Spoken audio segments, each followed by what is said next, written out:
Hello बच्चों, welcome to all in personal tutor. और मैं आपकी सोफिया मैम आपके लिए केमिस्ट्री की एक और नई वीडियो के साथ में। तो जैसा कि लास्ट वाली वीडियो में हमने पढ़ा था फैराडे लॉ ऑफ इलेक्ट्रोलिसिस, अब हम पढ़ने वाले हैं इलेक्ट्रोकेमिकल सेल के बारे में। आई होप आप लोगों को ये वाला जो टॉपिक है वो समझ में आ गया होगा। और इसमें अगर आपको कोई भी डाउट रहता है, कोई भी क्वेरीज रहती है, तो बिल्कुल आप मुझसे पूछ सकते हो। ठीक है, चलिए तो सेकेंड हम बात कर लेते हैं अब यहाँ पर। चलिए तो सेकंड हम यहाँ पर बात करते हैं, हमारा जो अगला लॉ है उसके बारे में हम यहाँ पर बात करें। अगला लॉ बोल रही हूँ, अगला जो सेल है उसके बारे में हम यहाँ पर बात कर रहे हैं। हमारा अगला टॉपिक रहेगा बच्चों इलेक्ट्रोकेमिकल सेल, जो कि बहुत इंपॉर्टेंट है और एग्जाम में इससे रिलेटेड क्वेश्चंस पूछे जाते हैं। चलिए तो क्वेश्चन ये आता है, व्हाट इज इलेक्ट्रोकेमिकल सेल। सबसे पहली चीज़ तो यही है कि हमें डिस्कस करेंगे कि हमारा जो इलेक्ट्रोकेमिकल सेल है वो इलेक्ट्रोकेमिकल सेल होता क्या है। What is electrochemical cell, electrochemical cell क्या होगा। तो बहुत ही सिंपल सा कॉन्सेप्ट है। इलेक्ट्रोकेमिकल सेल एक ऐसा डिवाइस होगा जो क्या करेगा बच्चों, केमिकल एनर्जी को कन्वर्ट करेगा, केमिकल एनर्जी को कन्वर्ट करता है। और केमिकल एनर्जी को किस में कन्वर्ट करता है, केमिकल एनर्जी को इलेक्ट्रिकल एनर्जी में कन्वर्ट करेगा। तो इलेक्ट्रोकेमिकल सेल बच्चों एक ऐसा डिवाइस होगा जो केमिकल एनर्जी को कन्वर्ट करेगा, किस में कन्वर्ट करेगा, इलेक्ट्रिकल एनर्जी में।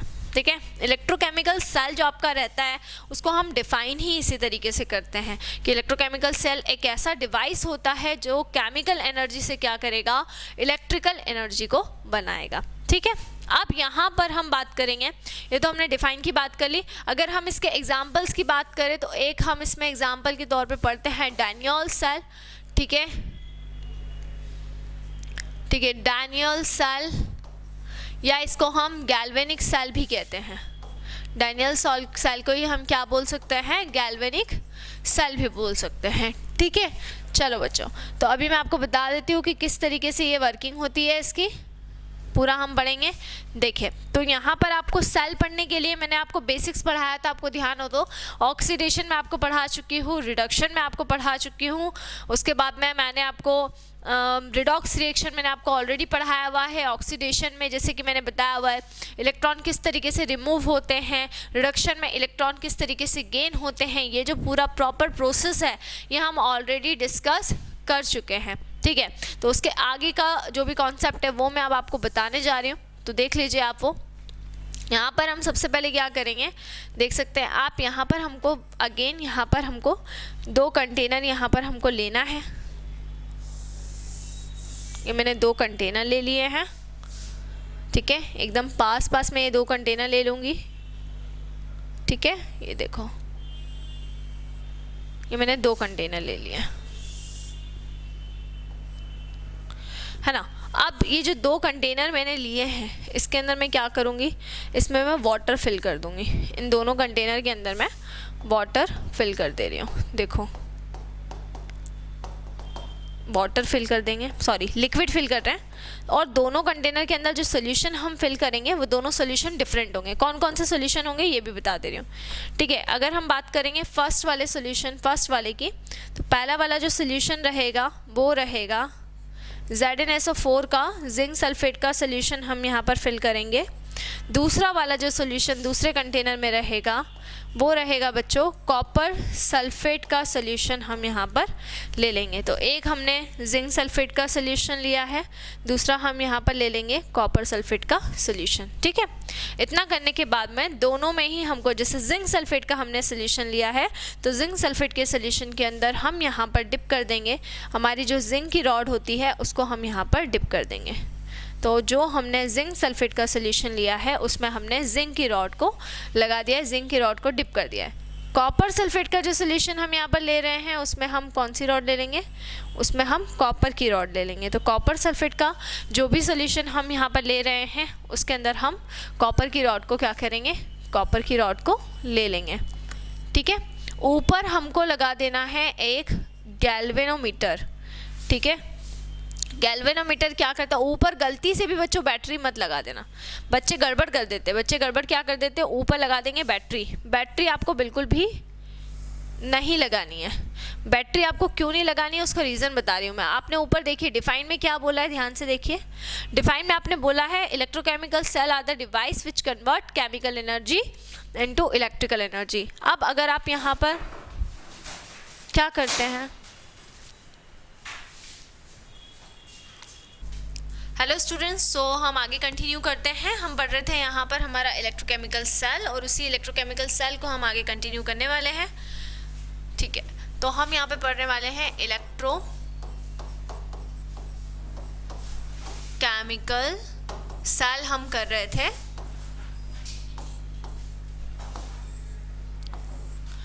और जैसे कि मैंने बताया था कि इलेक्ट्रोकेमिकल सेल में हम यहाँ पर क्या करते हैं, जो भी हमारी केमिकल एनर्जी होती है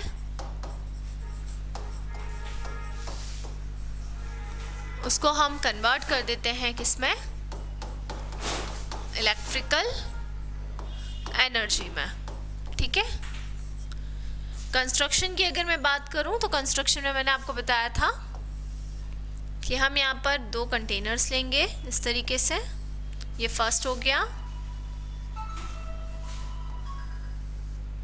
और ये हो गया सेकंड कंटेनर। ये 2 कंटेनर्स हम यहाँ पर ले लेंगे।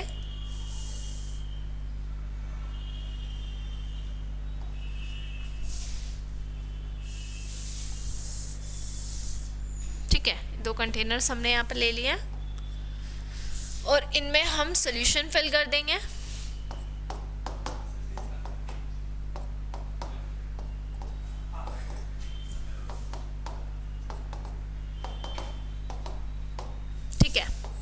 जो पहला वाला होगा उसमें हम ZnSO4 सॉल्यूशन ले लेंगे।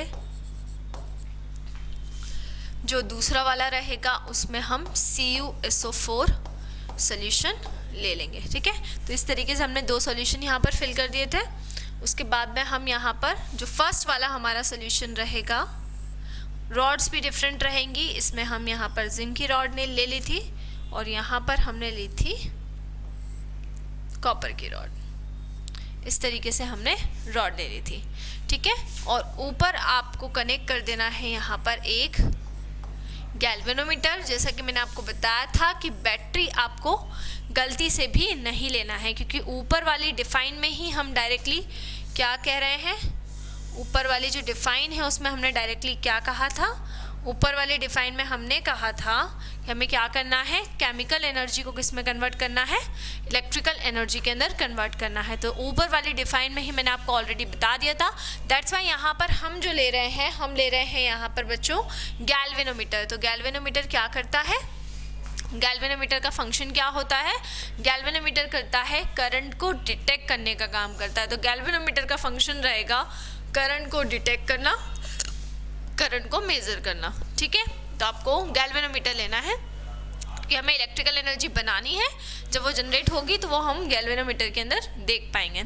चलिए, तो यहाँ पर जो हमारा जिंक की रॉड हम लेते हैं, ये हमारी हो गई Zn रॉड, है ना।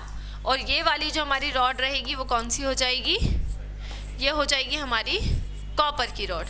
तो एक हमने जिंक की रॉड ले ली है बच्चों, और दूसरी हमने कौन सी रॉड ले ली, दूसरी हमने कॉपर की रॉड ले ली है। कनेक्शन कर दिया है गैल्वेनोमीटर से। अब होगा क्या बच्चों, ध्यान से सुनना। जैसे ही ये प्रोसेस स्टार्ट होगी, सेल की प्रोसेस स्टार्ट होगी, तो जिंक की जो रॉड रहेगी वो किसकी तरह काम करेगी, जो जिंक की रॉड रहेगी, है ना, जो जिंक की रॉड रहेगी वो किसकी तरह काम करेगी। अगर मैं बात करूँ तो जिंक की रॉड यहाँ पे काम करेगी एनोड की तरह बच्चों। ठीक है, और जो कॉपर की रॉड रहेगी वो किसकी तरह काम करेगी, कॉपर की रॉड काम करेगी कैथोड की तरह, जिंक की रॉड एनोड की तरह काम करेगी, कॉपर की जो रॉड रहेगी वो किसकी तरह काम करेगी, कैथोड की तरह। यहाँ पर हो जाएगा बच्चों ऑक्सीडेशन, यहाँ पे होगा ऑक्सीडेशन, और यहाँ पे हो जाएगा बच्चों रिडक्शन। ठीक है, तो ऑक्सीडेशन और रिडक्शन। ठीक है, अब ऑक्सीडेशन का मतलब क्या होता है, जैसे कि मैंने आपको पहले ही बता रखा है कि ऑक्सीडेशन का मतलब क्या होगा। ऑक्सीडेशन का मतलब होता है इलेक्ट्रॉन का रिमूव होना। इलेक्ट्रॉन का जो रिमूवल होता है उसको हम कहते हैं ऑक्सीडेशन, और इलेक्ट्रॉन जो गेन होते हैं उसको हम क्या कहते हैं, उसको हम कहते हैं रिडक्शन। है ना। तो हमारा जो एनोड टर्मिनल रहेगा वहाँ से इलेक्ट्रॉन क्या होंगे, वहाँ से इलेक्ट्रॉन रिमूव होंगे, मतलब कि वो हमारा क्या कर रहा है, वो हमारा ऑक्सीडेशन कर रहा है। तो जिंक की रॉड एनोड की तरह काम कर रही है और जिंक की रॉड पे क्या हो रहा है, ऑक्सीडेशन हो रहा है। कॉपर की रॉड जो है वो कैथोड की तरह काम कर रही है। कॉपर की रॉड के ऊपर क्या हो रहा है बच्चों, कॉपर की रॉड के ऊपर रिडक्शन हो रहा है। तो जिंक की रॉड एनोड की तरह काम कर रही है, ऑक्सीडेशन कर रही है, मतलब यहाँ से इलेक्ट्रॉन का क्या होगा, रिमूवल होगा। विच मीन्स कि जो इलेक्ट्रॉन है वो कहाँ से कहाँ जाएंगे बच्चों, जो इलेक्ट्रॉन है वो जाएंगे एनोड से किस साइड पर, कैथोड की साइड पर। ठीक है, मैं आपको रिएक्शन भी बता देती हूँ कि इसकी जो रिएक्शन रहेगी वो किस तरीके से होगी। तो अगर हम रिएक्शन की बात करते हैं तो एनोड के ऊपर रिएक्शन किस तरीके से होगी, ध्यान से देखना। एनोड पर क्या होगा, जो जिंक रहेगा वो 2 इलेक्ट्रॉन्स को रिमूव करेगा, 2 इलेक्ट्रॉन रिमूव करेगा। जैसे ही जो जिंक रहेगा वो 2 इलेक्ट्रॉन्स को रिमूव करेगा और जिंक किस में बदल जाएगा, जिंक जो भी रहेगा वो Zn+2 के अंदर क्या हो जाएगा, Zn+2 के अंदर कन्वर्ट हो जाएगा। तो जो भी जिंक रहेगा वो काय में कन्वर्ट हो जाएगा, Zn+2 आयंस के अंदर क्या हो जाएगा, Zn+2 आयंस के अंदर कन्वर्ट हो जाएगा और 2 इलेक्ट्रॉन्स क्या हो जाएंगे, 2 इलेक्ट्रॉन्स रिमूव हो जाएंगे।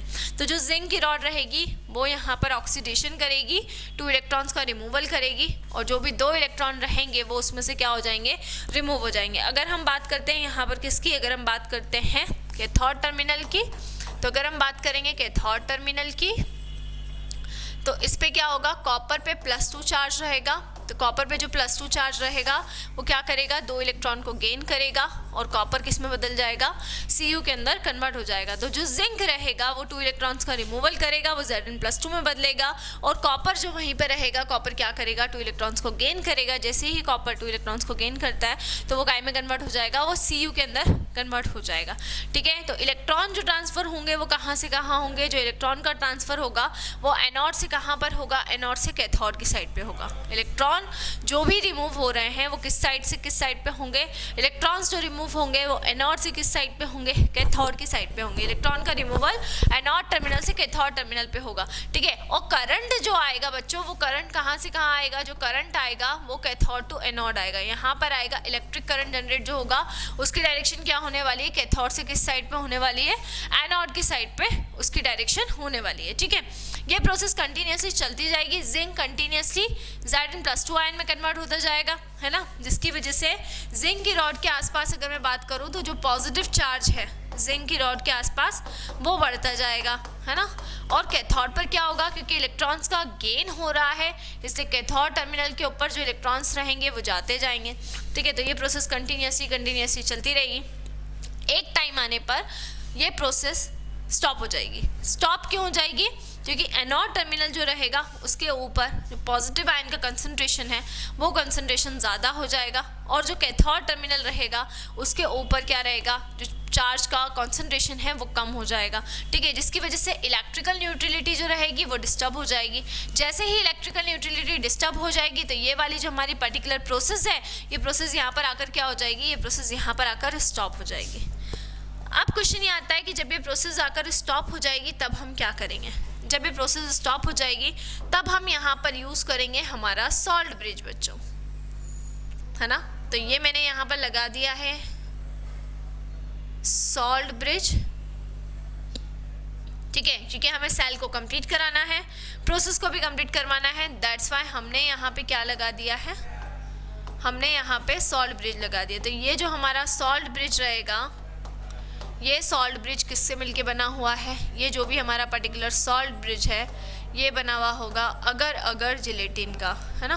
तो ये जो हमारा पर्टिकुलर सॉल्ट ब्रिज रहेगा ये अगर जिलेटिन जिसको हम कहते हैं, है ना, मैं शॉर्ट में लिख दे रही हूँ अगर जिलेटिन, जो कि केमिकली इनर्ट रहेगा। केमिकली इनर्ट रहेगा मतलब किसी के भी साथ में रिएक्शन नहीं करेगा, दोनों सॉल्यूशन के साथ में जाके डिप होगा लेकिन वो रिएक्शन नहीं करेगा। और इसके बीच में हम जो भरेंगे, इसके बीच में हम भर देंगे बच्चों सॉल्ट, है ना। KCl का जो सॉल्ट होता है ना उसको हम फिलअप कर देंगे। ठीक है, KCl के सॉल्ट को हम यहाँ पर फिलअप कर देंगे। अब KCl को अगर हम ब्रेक करें तो K+ अलग हो जाएगा बच्चों और Cl- अलग हो जाएगा।